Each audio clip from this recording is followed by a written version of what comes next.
নমস্কার, পিঙ্কি সুপর্ণা সুখী পরিবার থেকে আজকে একটি ব্লগ নিয়ে শুরু করছি। মন মেজাজ খুবই খারাপ এখনো পর্যন্ত।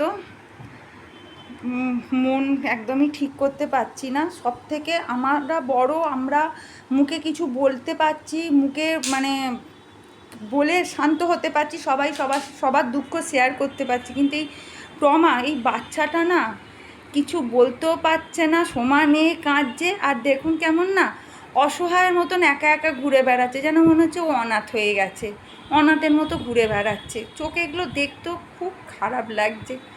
আপনাদের বলছি, আমারই এখন চোখে জল এসে যাচ্ছে। হ্যাঁ, এই বাচ্চাটার জন্য বড় কষ্ট লাগছে, খুব কাঁদছে জানেন তো, হ্যাঁ হ্যাঁ করছে, তারপরে খাচ্ছে না।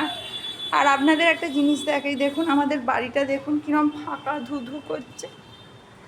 দেখুন, এই খাটের তলায় বসে থাকতো,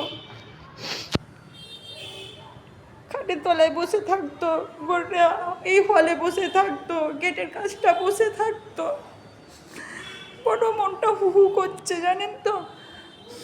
আমার এতদিন ব্লগ করছি আমি, আসলে যখনই সময় পাই তখনই আমি ব্লগ করি, ভিডিওটা তুলি।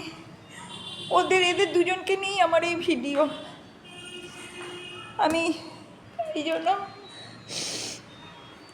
কিছু মনে করবেন না, আমি সব কথা বলতে পারছি না, রাখছি।